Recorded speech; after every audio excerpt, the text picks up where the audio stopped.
हमने बातचीत की रेडियो जिनकी कर्मस्थली है, आकाशवाणी के असिस्टेंट डायरेक्टर प्रोग्राम से रिटायर हुए DS चौहान जी से। फिलहाल देहरादून में उत्तराखंड में रहते हैं और उनका एक लंबा अनुभव है जीवन का रेडियो के साथ में।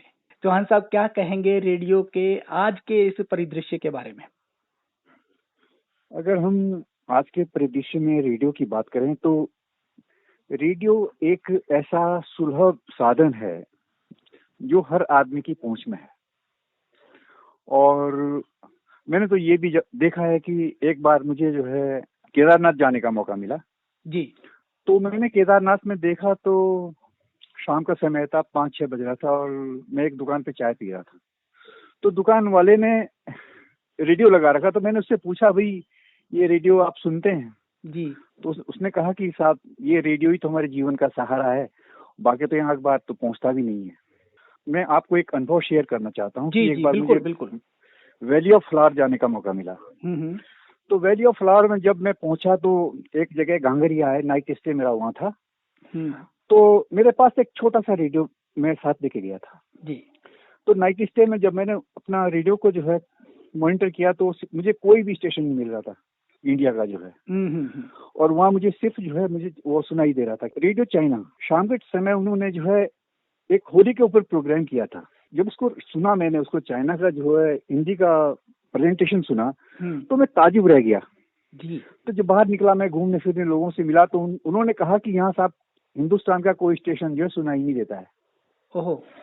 तो मुझे लगा कि भाई ये बॉर्डर डिस्ट्रिक्ट जो चाइना से लगा हुआ डिस्ट्रिक्ट है, आज वहाँ रेडियो की अगर रीच नहीं है तो मैंने एक दुर्भाग्य कहा जा सकता है इसको जो है। बिल्कुल बिल्कुल। शहर ऊपर है, ट्रांसमीटर नीचे लगा रखा है, शेडो जोन में आ जाते हैं, सुनाई कहाँ से देगा? बिल्कुल बिल्कुल बिल्कुल बिल्कुल। तो ये कुछ टेक्निकल फॉल्ट जो हैं वो रहे हैं हमेशा से। एक बात और भी है कि जब बहुत सारे चैनल्स, प्राइवेट चैनल्स भी रेडियो के आगे हैं और टेक्नोलॉजी इतनी एडवांस हो गई है इलेक्ट्रॉनिक मीडिया में, चाहे हम टेलीविजन की बात करें, चाहे इंटरनेट रेडियो की बात करें, हैम रेडियोज की बात करें, कम्युनिटी रेडियोज की बात करें, तो आप क्या देखते हैं कि कितने चैलेंजेस आज रेडियो के सामने हैं? देखिए, अगर प्राइवेट जो हमारा जो है रेडियो स्टेशन है, उनके उनके उनके पास एक फ्रीडम है और जिस फ्रीडम को एंजॉय भी करते हैं और अपने प्रोग्रामों को उसके अकॉर्डिंग बनाते भी हैं।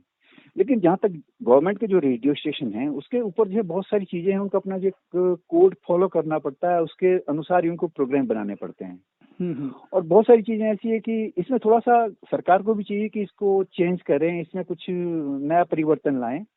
क्योंकि जो प्राइवेट चैनल है वो उसका विज्ञापनों की और बात देखें उन पे तो वो इतने सारे विज्ञापन आ जाते हैं उनके कि बहुत सारे प्रोग्राम तो पीछे छूट जाता है। वो विज्ञापनों की इतनी भरमार हो जाती है कि आदमी विज्ञापन सुनते सुनते बोर हो जाता है। फिर भी उनके प्रोग्रामों में जो है एक प्रेजेंटेशन तो उनका है ही, वहाँ कोई बाउंडेशन नहीं है। उसके लिए रेडियो एक मानक था हिंदी सीखने के लिए। चाहे साउथ की बात कर रहे हैं या अमेरिका, फॉरेन कंट्रीज में बहुत सारे लोग ऐसे हैं जो हमारे चैनल को सुनते हैं, हमारे आकाशवाणी को सुनते हैं और हिंदी सीखते हैं उससे। बिल्कुल, बहुत बड़ा योगदान दिया है। जो एक मानक था तो मानकों से कहीं नीचे आ गए हैं, नीचे आ गए हम लोग। तो प्रसार भारती में ऐसा नहीं है। प्रसार भारती में जो आदमी प्रसार भारती को गवर्न कर रहा है, देख रहा है, देखिए पहले तो उसको सबसे पहले ये देखना चाहिए कि जनहित में क्या है। मैंने किसी व्यक्ति विशेष या पार्टी विशेष को देख के काम नहीं करना है। उसको जनहित में जो है एक न्यूट्रल होकर जो है अपने प्रोग्रामों को बनाए। लेकिन आज आप ये देखिए कि जितने भी बेचारे आर्टिस्ट हैं, इंस्ट्रूमेंटलिस्ट हैं, वो सारे जो है पर्दे के पीछे चले गए हैं। लोगों ने जो है उससे विमुख होकर जो और काम धंधा शुरू कर दिया है। न तो प्रसार भारती इसका जो है ऑडिशन कर रहा है, न उन लोगों के लिए कोई जो है कुछ कर रहा है। अपने सारे जितने भी जो है क्लासिकल के चंक थे या ऐसे फोक के चंक थे, वो सारे इन्होंने जो खत्म कर दिए। आज इनका काम सिर्फ एक उद्देश्य रह गया, पैसा कमाना। पत्रिका निकालते हैं, ई मैगजीन, अपनी माटी, और भी इनके बहुत सारे हॉबीज भी हैं और बहुत सारे कार्यक्षेत्र इनका विस्तृत है। डॉक्टर मानक सोनी, आपका स्वागत आज के इस कार्यक्रम में। बहुत बहुत शुक्रिया कानवा जी, आपने याद किया। रेडियो के सामने तो क्या क्या चैलेंजेस आप देख रहे हैं और रेडियो की प्रासंगिकता आप क्या देख रहे हैं? मैं जिस इलाके में हूँ, जैसे मैं प्रतापगढ़ इलाके में हूँ, तो ये बहुत एक देहाती बेल्ट है और मैं बहुत लंबे समय तक चित्तौड़गढ़ में रहा। तो वहाँ एक FM जो आकाशवाणी का है उसका एक कल्चर था।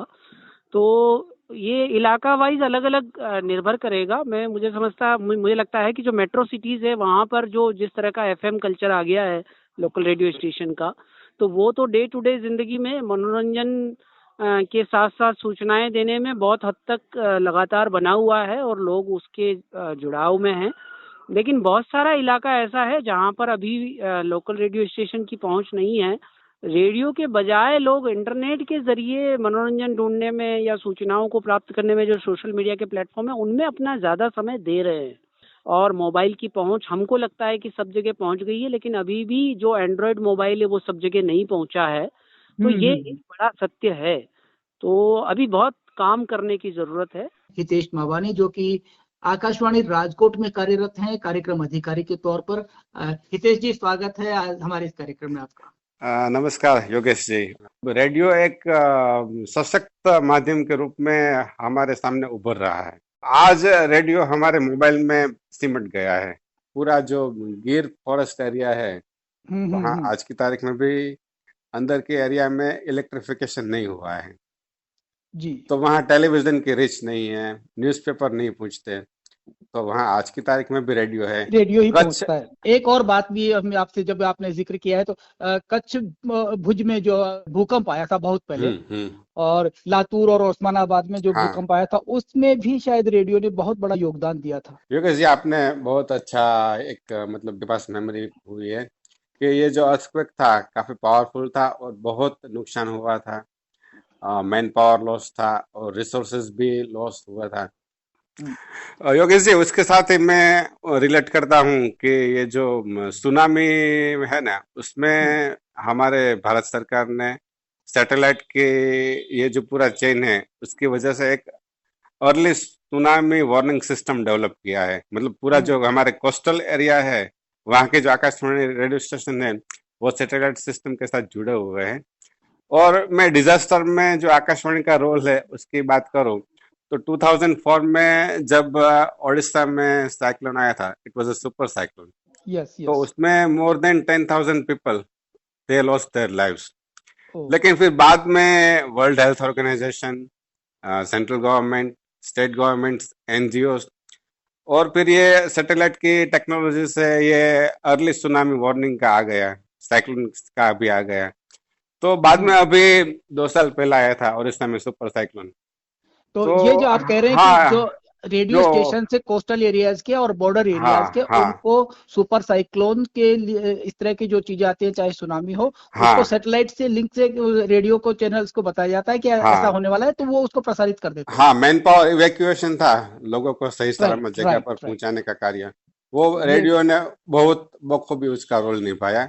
और जो 2 साल पहले आया था सुपर साइक्लोन ओडिशा में, तो उसमें मैन पावर लॉस है ना वो रफली 1050 के आसपास आ गया। ड्रामा के विशेषज्ञ कहे जाते हैं हरिशंकर व्यास। व्यास जी, स्वागत हमारे कार्यक्रम में आपका। स्वागत है, अभिनंदन है सभी का, श्रोताओं का, सुनने वालों का। आज के दौर में यदि हम देखें तो रेडियो के सामने किस तरह की चुनौतियां हैं और क्या संभावनाएं हैं?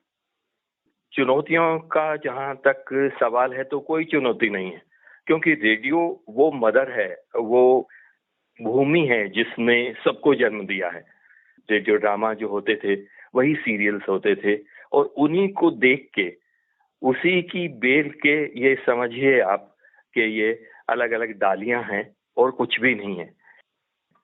तो एक तो रेडियो की सबसे बड़ी जो बात है कि रेडियो जो बोलेगा वो सच बोलेगा, सच के सिवा कुछ नहीं बोलेगा।